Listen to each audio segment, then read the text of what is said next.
Andrew Doran and the Obsidian Key by Matthew Davenport.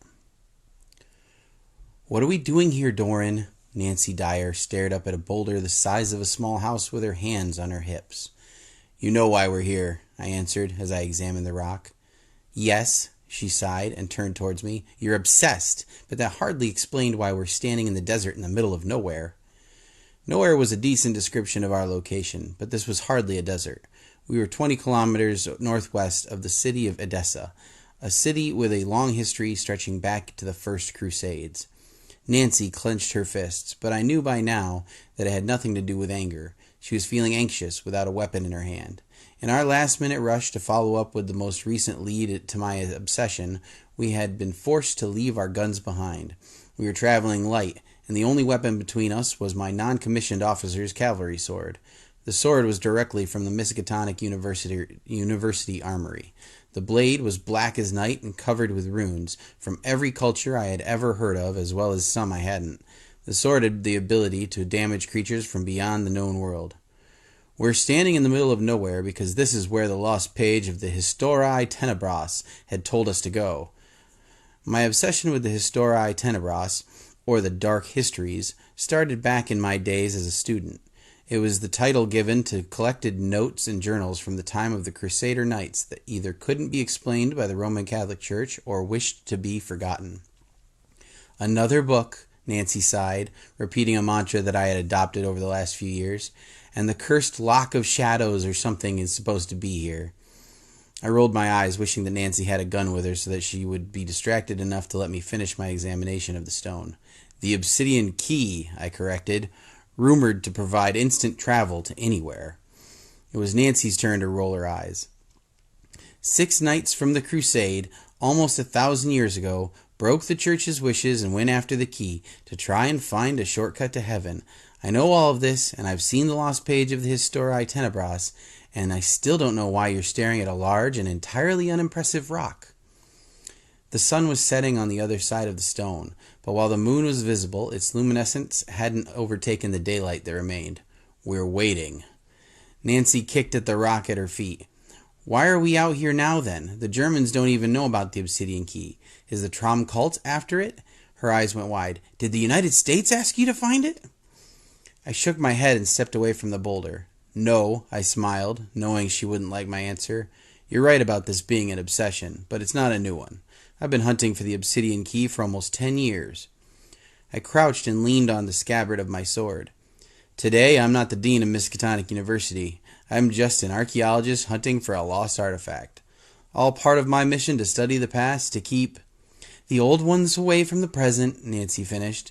That's your line for dangerous artifacts. What makes this dangerous? It could revolutionize travel.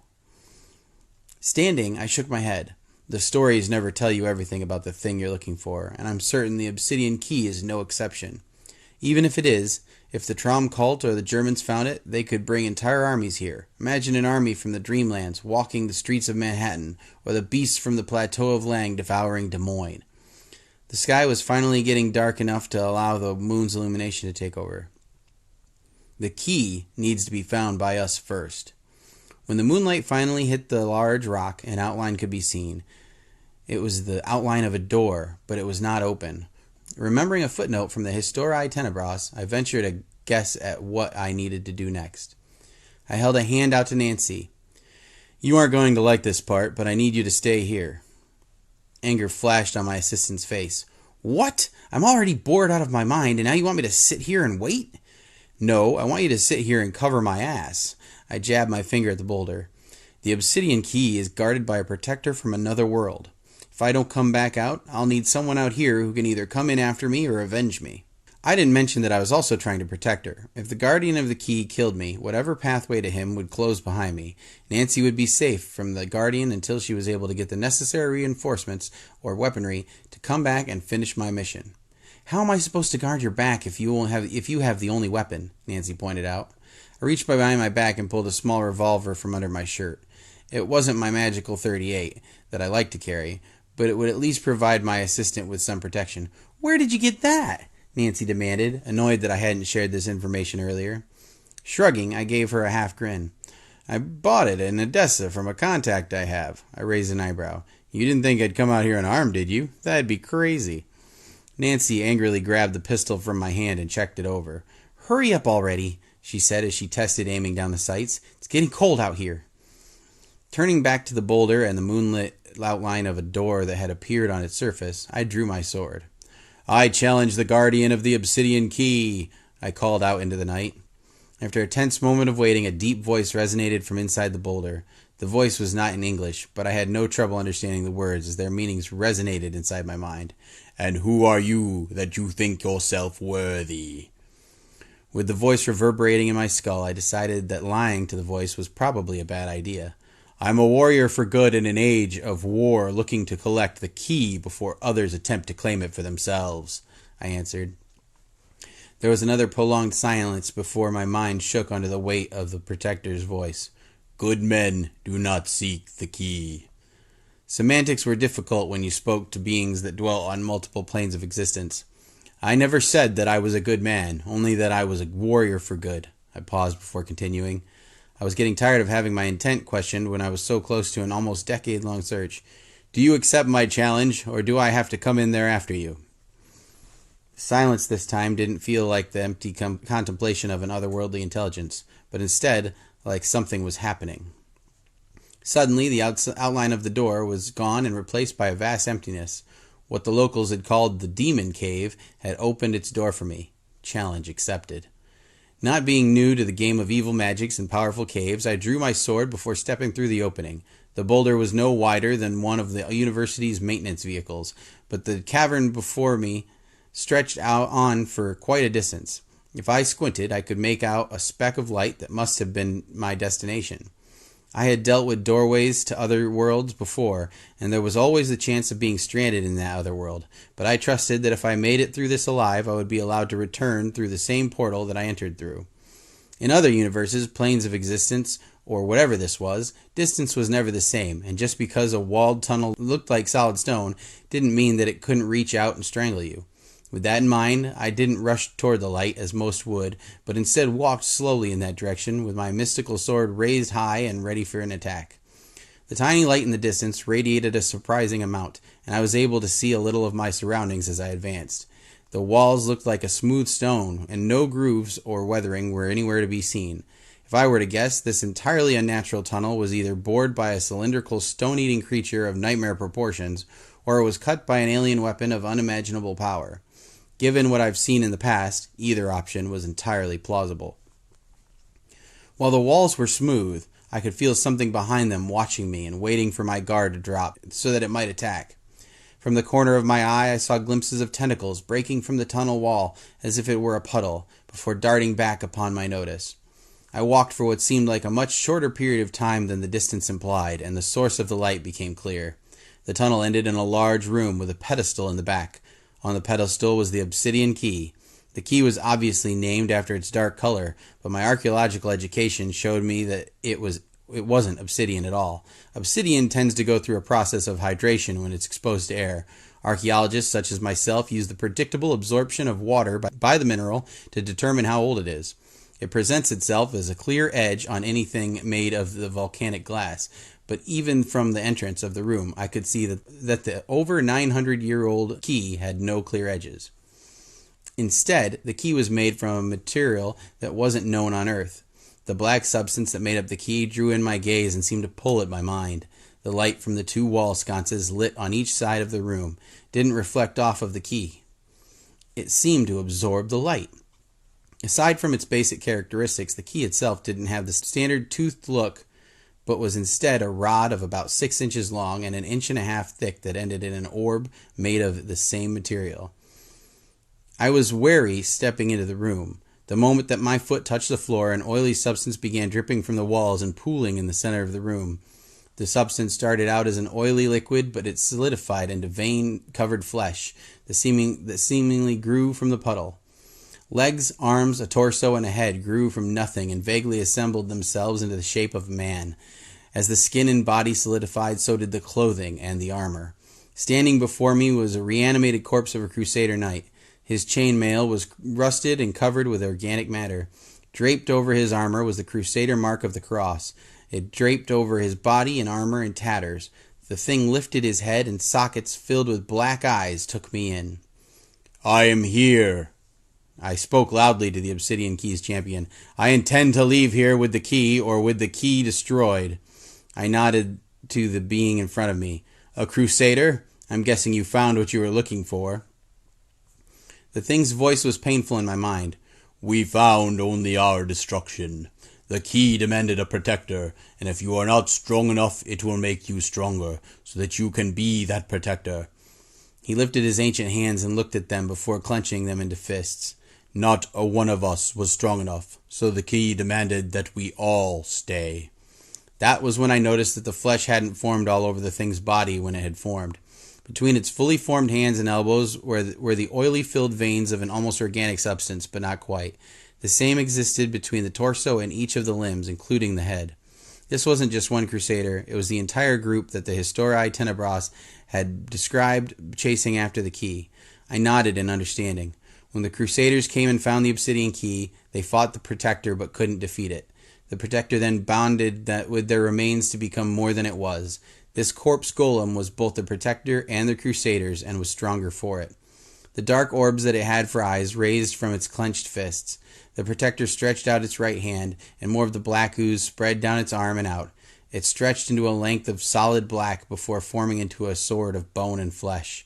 A Crusader's sword, worthy of the Protector of the Obsidian Key. It said nothing as it lunged for me in the dark of the room. I spun, bringing my sword around to parry the blow from the bone sword. The strength of the attack shook me to my core.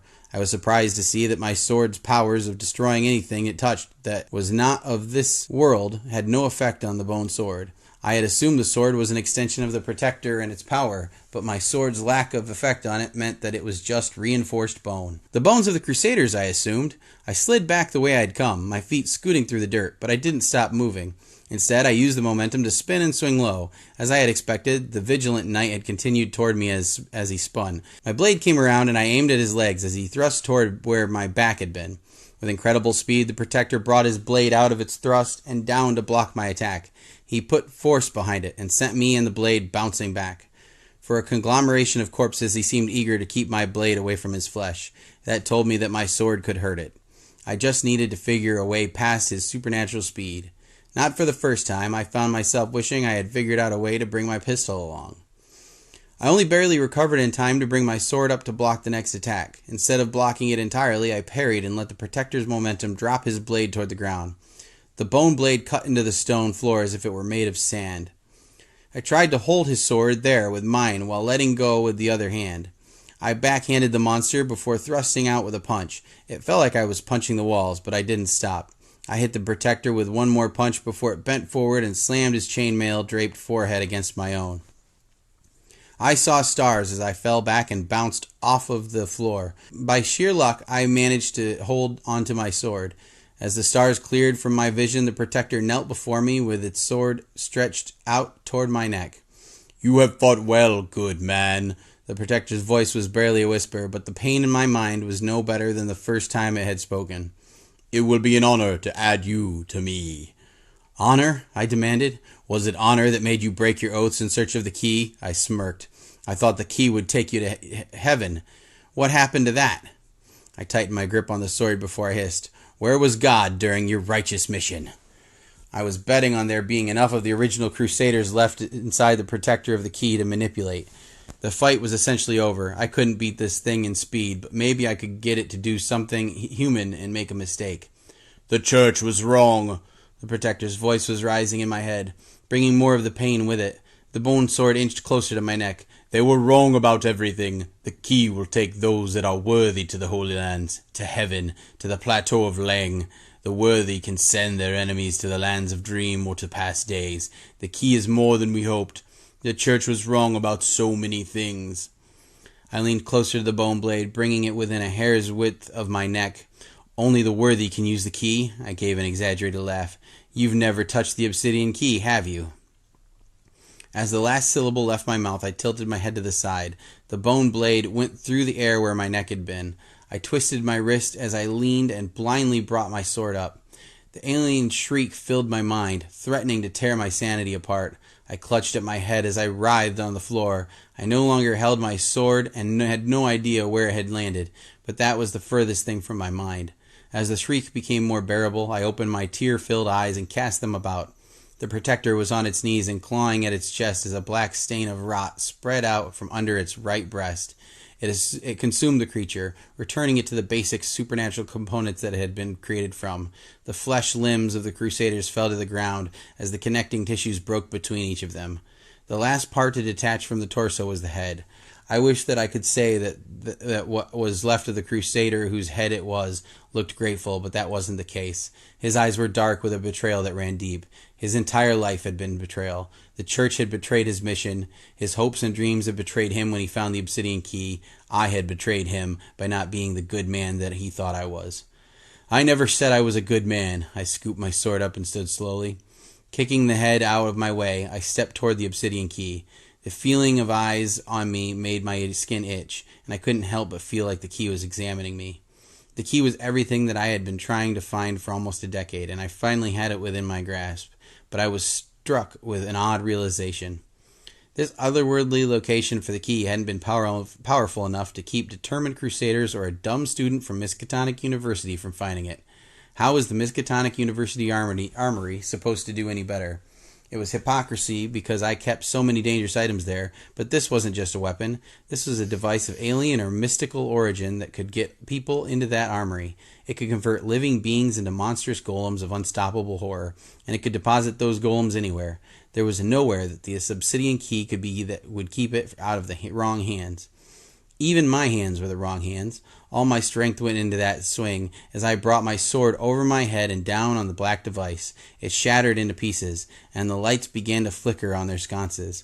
As they did, everything vanished from existence, replaced by endless void. 1 second, I would be on solid ground, and the next I would be falling before landing again in the same spot I had just stood. I turned and ran out of the room and into the tunnel, sprinting with all of my strength when there was the ground beneath me, and then briefly floating in nothing before sprinting again. Fear tore at my soul as I wondered what would happen if the fire went out on the sconces permanently before I could get to the exit. One last burst of speed and I leapt, falling through the opening in the boulder and hitting the sand. Rolling over, I watched as the side of the stone flickered in and out of existence a few more times before stopping entirely. While my quest might have been completed and I had seen the Obsidian Key shattered, I had an odd feeling in the pit of my stomach that I hadn't so much destroyed it as annoyed it. Perhaps the key would return one day to consume other Crusaders, but for now I had done the best I could. Nancy reached out her hand to me and helped me off of the ground. "Is it done?" she asked. I nodded slowly. "It's done. I destroyed it for now, at least." Nancy frowned at that statement, but she understood. Nothing was ever gone for good that could forever rest, and worlds on other planes of existence didn't follow our rules. If the Obsidian Key ever returned, I was prepared to do my best to keep it out of the hands of my enemies. I might not be a good man, but I was decent enough. And that was Andrew Doran and the Obsidian Key.